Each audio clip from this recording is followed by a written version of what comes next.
皆さんおはようございます。地図旅のお時間です。今回は山口県1泊2日旅です。スターフライヤーのフライトで羽田空港から山口宇部空港に先ほどやってきました。山口は想像以上に南国感のある綺麗な海と豊かな食文化が最高でした。それではスタートです。空港からカーシェアの車で1時間半ほど走って周防大島にやってきました。ここはお侍茶屋というお店。ここでランチを食べようと思います。入り口のところに鐘が吊るしてありました。幸せの鐘らしいです。心の中でアロリキャと唱えるらしい。なんか思ってたのとちょっと違う。それでは行きましょう。注文した料理がやってきました。男飯っていうやつでたっぷりのカレーライスにローストビーフとチキンが乗っています。旗が立ってる。じゃあいただきましょう。カレーはよくあるジャパニーズなカレーのお味。ただボリュームがすごいんだよね。ローストビーフはタレをかけていただきます。これカレーと混ざったらどんな味になるんだろう。ローストビーフの下に福神漬けが隠れてました。ローストビーフもよくあるお味。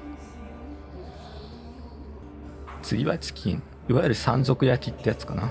これも食べ応えがありそう。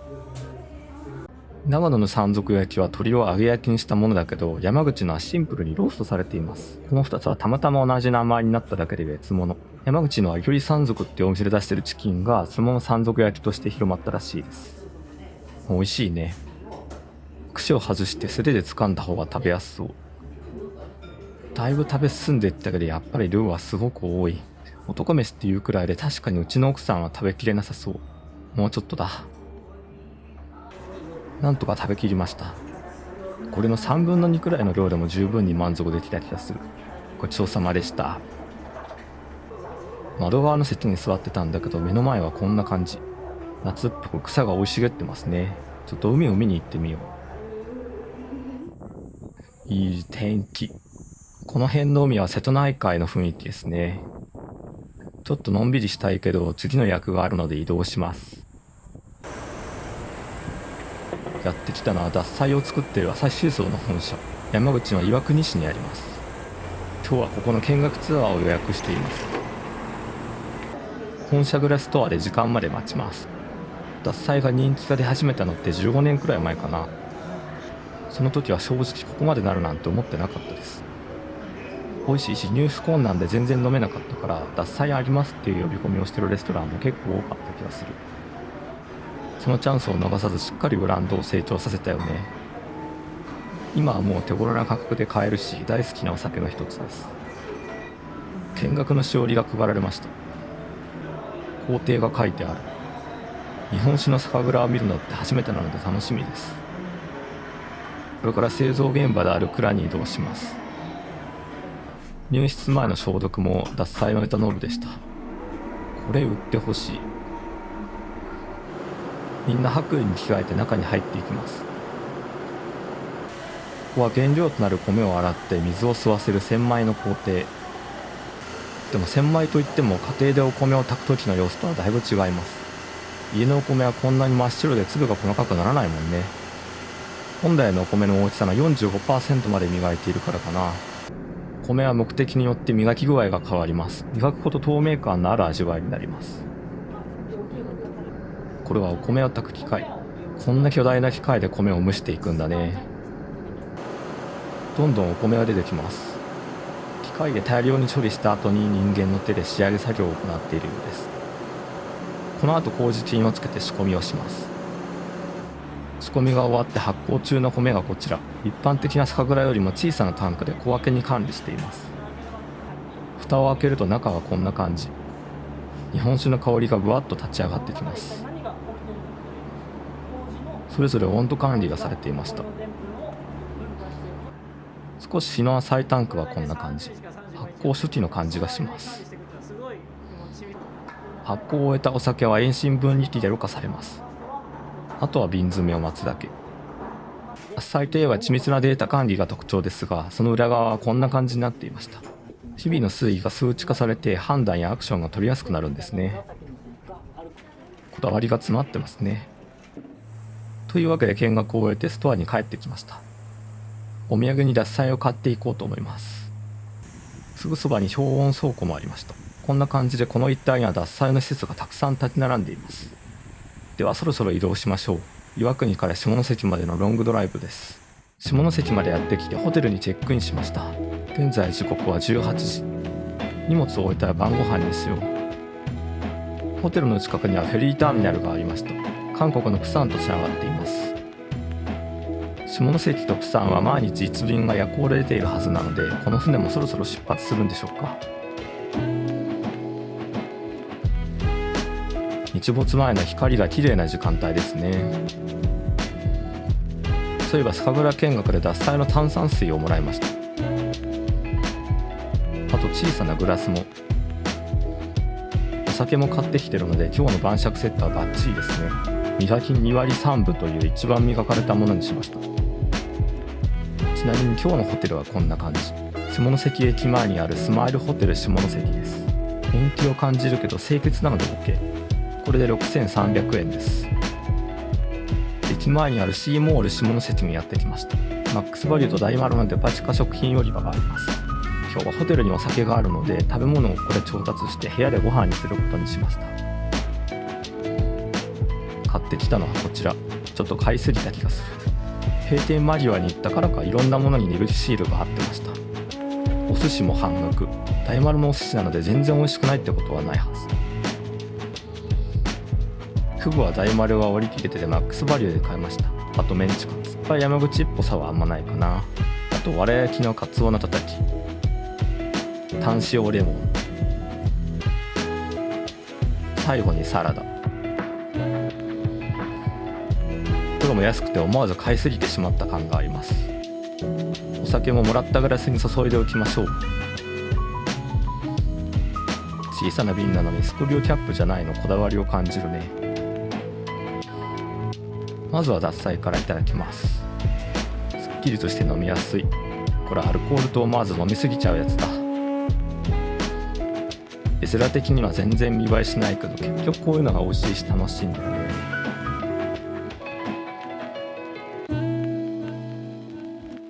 ではいただきましょう。外は少しずつ暗くなってきていました。海の向こう側にはこの間行った文字の町が見えてますね。ちなみに今飲んでる2割3分ですが、玄米と比べてここまで小さく磨かれるみたい。45% ならほぼ倍のお酒が作れると考えると贅沢。食後は獺祭の炭酸水を飲みながら編集作業を進めようと思います。それではまた明日。おはようございます。時刻は朝の10時。ホテルをチェックアウトして最初の目的地に来ました。ここは下関の唐戸市場。ブランチに来たんですが人気みたいで車の渋滞はすごいです。中はこんな感じで卸売市場としての機能もあります。中には水産会社がびっしり。でも用事があるのはこの奥のエリア。奥のエリアは一般客用のお店が並んでいます。今日は土曜日なのもあって賑わってますね。名物はお寿司。好きなものを1貫から注文できます。お店ごとに特徴があって小ぶりで買いやすい値段のものからネタが多すぎるお寿司まで様々です。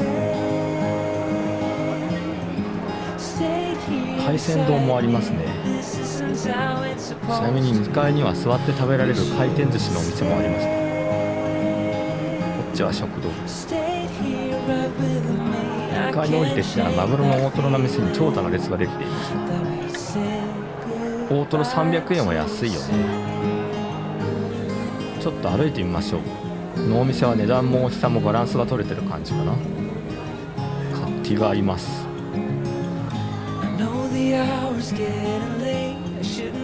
マグロのお店。反対側にもお寿司。海鮮丼のお店です。やっぱり市場だけあって安いね。東京だと3倍くらいする気がする。このお店にはさばかれてなお働かされるマグロがいました。こ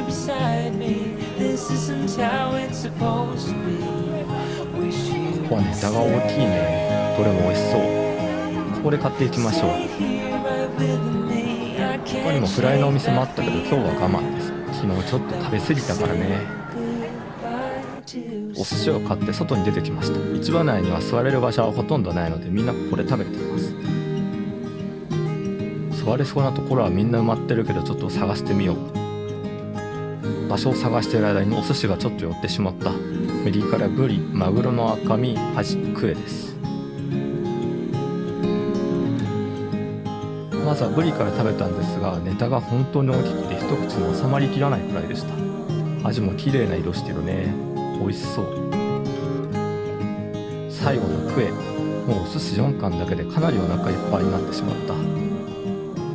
それじゃあお腹も満たされたので出発しましょう。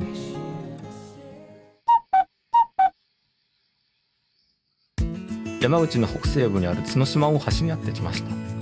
ご覧の通り一直線に海に伸びる橋が美しい。あの向こうにあるのがこれから行く予定の角島です。橋の横にも展望台がありますが、今立ってる小高い丘に登るとより綺麗に全景が見えます。それにしても山口の海って意外と南国カラーなんですね。ここに来るまでの海岸線ドライブも気持ちよかったです。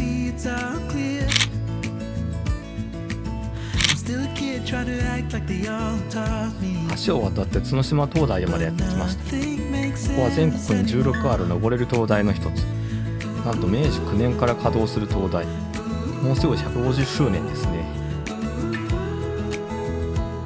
その歴史と比べると比較的最近になって重要文化財に指定されたようです。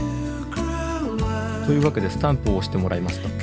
宮崎の都井岬灯台に続いて2つ目のスタンプ。この灯台は明治政府が招聘したイギリス人のブラントンの設計。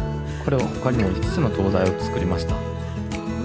記念館はもともとは対策所として使われていた建物、つまり灯台森の住居でした。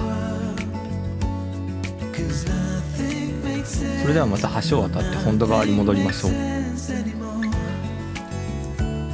ちなみに橋の途中から見たこの景色、ちょっと面白くないですか？海の様子が真ん中で2つに分かれているように見えます。ちょうどここで日本海の海流と響き灘の海流がぶつかって起きる現象らしいです。こんなの初めて見ました。続いてやってきたのは元娘神社。なんと123基もの鳥居が海に向けてつながっています。創建は1955年ということで神社としては意外と新しいですね。割と現代なのに100個のお告げで神社を作っちゃうなんて面白いですね。2015年には CNN が日本の最も美しい場所31選に選んだようです。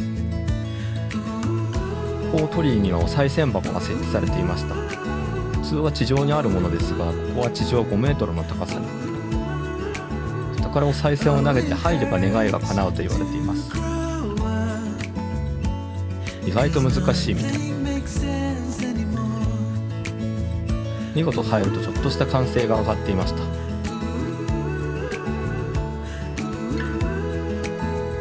それでは降りていってみましょう。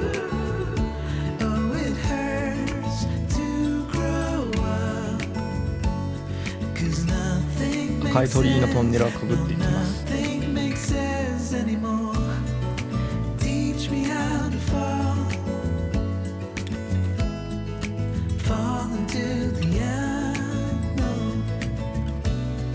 鳥居の合間からは海も見えます。で、こう降りてきました。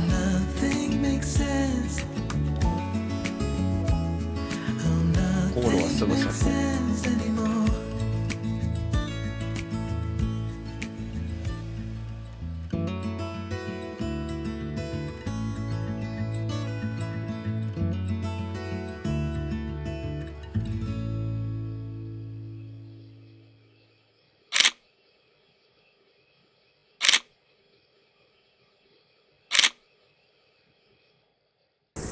暑いので買ったばかりのソフトクリームがもう溶け始めてる。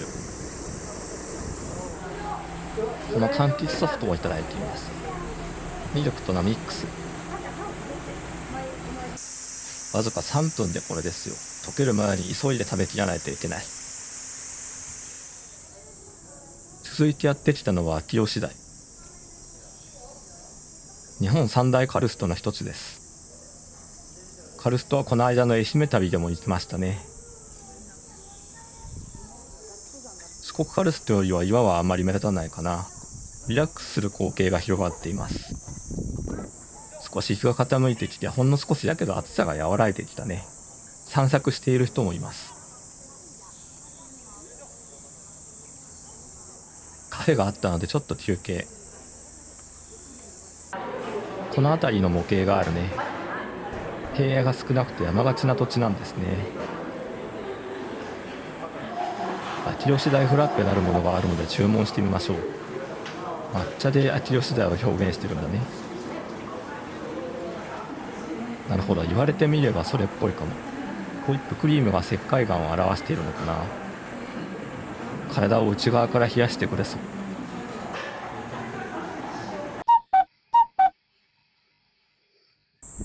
山口市の八坂神社に来ました。今日はこれから山口祇園祭が行われます。神社の本殿の中は儀式の最中。それが終わるとみこしの出番です。山口のテレビ局もやってきて開始を待っています。その昔、山口の町は京都を模して作られたといいます。その時に京都の祇園祭も山口へ持ち込まれました。そこから約600年の歴史があります。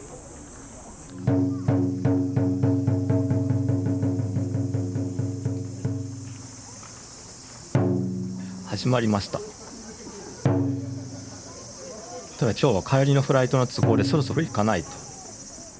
また機会を見つけて遊びに来よう。ここは湯田温泉駅。今度は駅前に大きな狐がいます。600年ほど昔に狐が見つけた温泉がきれいになっています。駅のポストも狐柄。元の隅神社もそうでしたけど、山口は狐に関する伝承が多いですね。駅前には足湯もあって誰でも無料で使えるようになっています。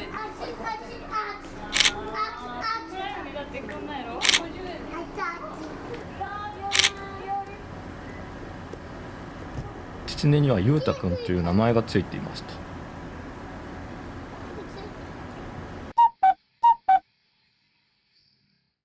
空港まで戻ってきました。空港は8月に開催される提灯祭りの飾り付けになっています。旧暦の七夕に合わせて開催されるんですね。いろんな催しがあるようです。タイミングが合えば見てみたかったな。というわけで山口旅はここまで。山口は想像以上にいいところで、必ず近いうちにまた来ようと思いました。まだまだ見てない素敵なところがたくさんありそうです。それでは今回の旅の振り返り。だいぶ西日本の輪郭がはっきりしてきましたね。いろんな航空会社の整備を取っていた航空券は今回が最後なので、また今後の旅の作戦を立てようと思います。このまま西日本を攻めてもいいし、ちょっと涼しい地域の旅に移行してもいいかもしれない。今回かかった費用は約5万円でした。それではまたスターフライヤーで羽田に帰ります。今回もご覧いただいてありがとうございました。また次の旅でお会いしましょう。それではさようなら。